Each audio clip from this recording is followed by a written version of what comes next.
अस्सलाम वालेकुम नाज़रीन, मैं आपका होस्ट आदिल बिन तलत। आज हम जिस टॉपिक पे ये वीडियो बनाने जा रहे हैं वो है क्रैम्स। क्रैम्स आम तौर पे किसी के साथ भी ये हैपनिंग हो सकती है। इसकी कोई ख़ास वजह नहीं है कि कोई स्पोर्ट्समैन होगा या कोई आम आदमी है तो उसको नहीं हो सकता। ये दोनों ही तबकात को होता है, मेल को भी फीमेल को भी, जो स्पोर्ट्समैन है या जो स्पोर्ट्समैन नहीं है, जिसका स्पोर्ट्स से कोई ताल्लुक नहीं है। तो इसको आम रूटीन में हमारे यहाँ पे कुड़ल भी कहा जाता है, नस पे नस चढ़ जाना भी कहा जाता है। हमारे माशरे में देखा गया कि औरतों को बहाने के वक्त ये कुड़ल पड़ जाती है, किसी भी मामले में कोई बहाना लगाना। लेकिन मर्दों में ऐसा नहीं है, मतलब एक मजाक के लिए कहा। पर अच्छा, सबसे पहले हम ये देखिए बात करना चाहेंगे कि कुड़ल जो है वो जिस वक्त पड़ती है तो हम उसको हैंडल किस तरह करते हैं। हमारे हैंडल करने का जो तरीका है ना, वो ज़्यादा नुकसान का बाइस बन जाता है। आम रूटीन की बात कर रहा हूँ। हमारे यहाँ क्या होता है कि जैसे आपकी शिन में खिंचाव हुआ है, ज़्यादातर जो आम रूटीन के लोग हैं ना उनकी शिन में खिंचाव आता है। शिन में खिंचाव आने की वजह से वो लोग घबरा जाते हैं। और जो स्पोर्ट्समैन है उसमें या शिन का खिंचाव आता है, मतलब शिन में क्रैम्प्स पड़ते हैं, या फिर हैमस्ट्रिंग में ज़्यादा खिंचाव पड़ता है। बहुत कम देखा होगा आपने कि किसी के क्वाड्रिसेप में खिंचाव आया, मतलब वो क्रैम्प पड़े, बहुत कम होता है, लेकिन होता है। और होता ये कि बड़ा ज़्यादा स्वेयर होता है। अच्छा, अब जब फर्स्ट एड की बात है कि एक पर्सन है, उसको खिंचाव आया, यानी कि उसको कुड़ल पड़ गई है, उसे क्रैम्प शुरू हो गए हैं, तो वो क्रैम्प को क्या करते हैं, अगर वो इस तरह से पड़ा है ना तो उसको फौरी तौर पर ज़ोर से ज़बरदस्ती से खींचा जाता है। मसल उसका पूरा ज़ोर लगा रहा है उसको श्रिंक करने में, और आप उसको उल्टी साइड पे खींच रहे हैं उसका खिंचाव तोड़ने में। ये किसी तरह से भी अकल नहीं मानती कि ऐसी हरकत की जानी चाहिए। करना क्या था, आपने उसको होने दिया, उसको थोड़ा सा शेक करें, उसको मलें, उसको नरम करें और सॉफ्टली हैंडेड, ठीक है ना, उसको सॉफ्ट हैंडेड आपने उसको थोड़ा सा शेक करना है, उसमें मलना है ताकि वो थोड़ा सा रिलैक्स हो, और उसको आपने होने देना है। क्योंकि अब जब अगर आप जैसे ये समझिए मेरा ये बाइसेप और ये ट्राइसेप दो मसल्स काम कर रहे हैं। बाइसेप पूरा जोर ले रहा है ऊपर आने के लिए, और एक शख्स उसको जोर से धक्का देगा ट्राइसेप को सीधा करने के लिए, तो क्या होगा, बाइसेप इंजर्ड हो जाएगा। आपके मसल्स में टीयर हो सकता है, कॉन्ट्रैक्ट हो सकता है, और कॉन्ट्रैक्ट या टीयर इस लेवल का हो सकता है कि वो हाई लेवल हो जाए, उसकी इंटेंसिटी बढ़ जाए, और आपको कोई ऐसी छोटी सी इंजरी बन जाए जो बाद में चल के क्रॉनिक इंजरी बन जाए। तो ऐसा मामला जब भी हो उसको रिलैक्स करने की कोशिश करें, ज़्यादा फनकारी लगाने की ज़रूरत नहीं है। और यही चीज़ मैं उन कोचेज़ को, उन टीचर्स को कहूँगा जिनके प्लेयर्स के साथ ऐसे होता है। हमारे यहाँ पे कोच साहब को पता कुछ नहीं होता सिवाय देसी झटके और देसी टोटके के अलावा। वो प्लेयर का जो पूरा कैरियर दाव पे लगा देते हैं। ये वाला घुटना उसकी मिसाल है, ठीक है ना। ये मेरे साथ भी किसी बड़े मतलब हाई लेवल के कोच ने ये काम दिखा दिया था, ठीक है। तो ये अभी मेरे गले बढ़ा हुआ है। तो आपने उसको सबसे पहले डील करना है कि आपने उसको रिलैक्स करना है अच्छी तरह से। वो पेन रह जाएगी थोड़ी बहुत, लेकिन जो स्टिफनेस है ना, जो हार्डनेस है वो क्रैम्प की, वो ख़त्म हो जाएगी। जब वो ख़त्म हो जाएगी तो आपने उसको 1-2 दिन रिलैक्स रहने देना है। उसको आइसिंग करें जितनी ज़्यादा हो सके। आइसिंग करने से रिलैक्सेशन होती है। आइसिंग और रेस्ट ये बड़ी ज़्यादा ज़रूरी चीज़ है। इसको स्पोर्ट्स साइंस की जो ज़ुबान है ना उसमें हम राइस कहते हैं, राइस, RICE, रेस्ट आइसिंग, ठीक है, रेस्ट आइसिंग। और ये जो मामला है ये इस तरह का मामला होता है कि ये दोबारा भी हो सकता है। अच्छा, अब एक प्लेयर को ड्यूरिंग द फाइट ऐसे कुछ हो जाता है तो आपने उस चीज़ को भी वहाँ पे इसी तरह रिलैक्स करना है।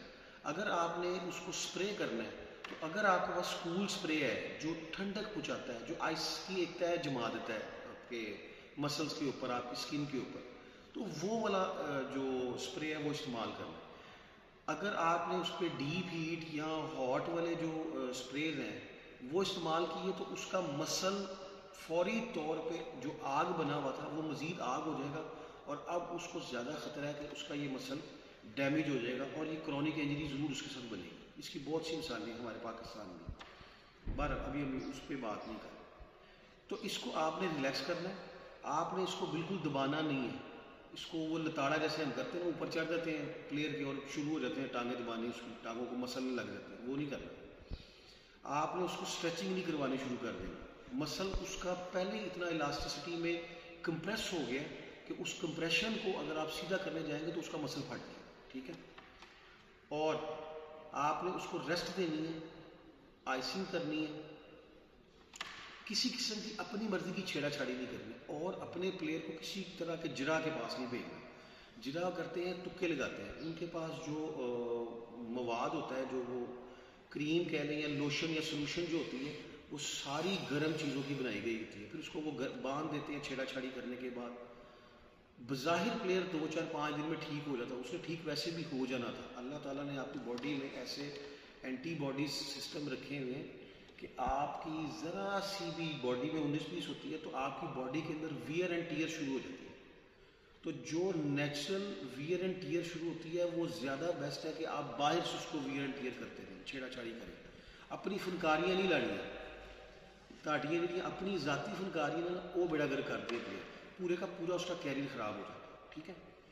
अच्छा, अब आपने उसको आइसिंग करनी है। अगर की बात कर रहा हूँ, अगर उसकी जो क्रैम्प थी वो इतनी ज़्यादा सीरियस थी कि उसके ऊपर सुर्खी आ गई, नीलापन आ गया, तो इसका मतलब है कि मसल में डैमेज जो है वो ज़रा ज़्यादा हो गया। अच्छा, जब हम किसी फिजियोथेरेपिस्ट के पास जाते हैं, किसी डॉक्टर के पास जाते हैं, तो वो जब उस पर नीलाहट या सुर्खी देखता ज़्यादा तो वो कहता है जी कि आपको तो इन्फ्लेमेशन हो गई, मसल कॉन्ट्रैक्ट हो गई। जिस प्लेयर ने कभी कॉन्ट्रैक्शन नहीं पढ़ा, जिसे इन्फ्लेमेशन का नहीं पता, वो बेचारा डर जाता है कि हर एक ही हो गया मेरे में, पता नहीं कितना बड़ा अच्छा हो गया। कुछ भी नहीं हुआ। इन्फ्लेमेशन का मतलब है वो जो उसके ऊपर नील आ गया, ठीक है, वो जो खून थोड़ा सा जम गया। मसल कॉन्ट्रैक्शन वही है कि खिंचाव हो गया ज़्यादा। तो आपने इसके ऊपर सिर्फ आइसिंग करनी है, किसी किस्म की पेन किलर फौरी नहीं खानी। आप पेन किलर को छोड़ दें, वो सिर्फ आपके दिमाग को ऐसे काका देने वाली बात है, तो काके ना लें, उसका इलाज करें, ठीक है। आइसिंग करेंगे, रेस्ट करेंगे, उसको रेस्ट दे के रखेंगे। अगर ज़्यादा ज़रूरत है तो उसको बांध लेते हैं, गर्म पट्टी से बांध के आइसिंग करने के बाद उसको साफ़ करें, उसके बाद उसको गर्म पट्टी से बांध कर रेस्ट करें। यही राइस है, ठीक है। 12। अच्छा, इसके बाद हम ये देखते हैं कि ये मामला होता क्यों है। ये मामला इसलिए होता है कि आपकी बॉडी में समझ लें कि 4 से 5 ऐसी चीज़ें जो कम हो जाती हैं, कम होती हैं, और दूसरे के मुकाबले में उसका बैलेंस कम होने की वजह से या ज़्यादा होने की वजह से ये क्रैम्प्स पड़ते हैं। उसमें सबसे ज़्यादा जो मेन चीज़ है वो है आपकी कैल्शियम और मैग्नीशियम, पोटाशियम और सोडियम, और इन सारों का कनेक्शन है विटामिन डी के साथ, ठीक है। अब अगर आपने हम कैल्शियम लेते हैं ज़्यादा, कैल्शियम जो है अगर वो मैग्नीशियम के मुकाबले में ज़्यादा हो गई तो मैग्नीशियम की कमी की वजह से और कैल्शियम की ज़्यादती की वजह से आपको क्रैम्प्स पड़ेंगे, पायंता नुकड़िला पैनगी जी, नुकड़ल कहते हैं, ठीक है। आपने कोई ऐसी इंटेक करनी शुरू की है अपनी डाइट में जिसमें कैल्शियम थी ज़्यादा और वो मैग्नीशियम का मुकाबला करने की बजाय मैग्नीशियम के ऊपर हावी होगी, तो आपकी बॉडी को कुड़लने पड़नी शुरू हो जाएगी, क्रैम्प्स पड़ेंगे। अच्छा, कैल्शियम जो है ना वो आपके मसल्स को सख्त करती है। ये देखिए, जैसे मैंने भी इसको खींचा है तो ये मसल सख्त हो रहा है। जितना ज़्यादा सख्त हो रहा है इसका मतलब है इसमें मैग्नीशियम की जो मिकदार है वो ठीक है, कैल्शियम की मिकदार ज़्यादा है, मतलब वो पावर पकड़ रहा है ना, तो उसमें कैल्शियम है। अब मैग्नीशियम क्या करती है, जब मैंने इसको ऐसे किया था उसके बाद जब मैंने इसको रिलैक्स किया तो फौरी तौर पर जो उसको रिलैक्स करने का काम है वो मैग्नीशियम करती है, ठीक है जी, वो मैग्नीशियम करती है। अब आपने दोनों चीज़ों को बैलेंस रखना है। मैग्नीशियम के लिए आपको जो सैलड लीफ होते हैं, ये ग्रीन वेजिटेबल्स हैं, ये ज़्यादा से ज़्यादा खानी चाहिए, ठीक है। और कैल्शियम जो है वो आप अगर उसका सप्लीमेंट ले लें तो वो ज़्यादा बेहतर है। मतलब इसकी CSE के नाम से गोलियां मतलब वो टैबलेट्स मिल जाती हैं जो पानी में आप घोल के पी सकते हैं। लेकिन इसको भी 1 महीना अगर आप इस्तेमाल करते हैं तो 1 महीने के बाद फिर आप उसको ड्रॉप कर देना। इसके बाद सोडियम और जो है आपका मैग्नीशियम जो है वो भी आप मतलब आप ग्रीन लीफ से ले सकते हैं। फिर आ जाता है बैलेंस सोडियम का और आपकी पोटाशियम। अच्छा, सोडियम जो है वो हमारे खानों में तकरीबन ज़्यादातर पाया जाता है और जब हम हमारे घरों में जो खाने बनते हैं या जो हम बाहर से खाना खाते हैं उसमें नमक होता है, तो नमक में सोडियम ही है।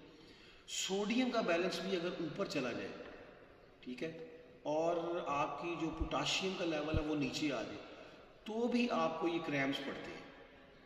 पोटाशियम जो है ना वो आपको, मेरा ख्याल है, मेरे अंदाजे में से केले से बनाना जो होते हैं उसको खाना है, ठीक है ना, जेन में रखना है कि उसको खाना है।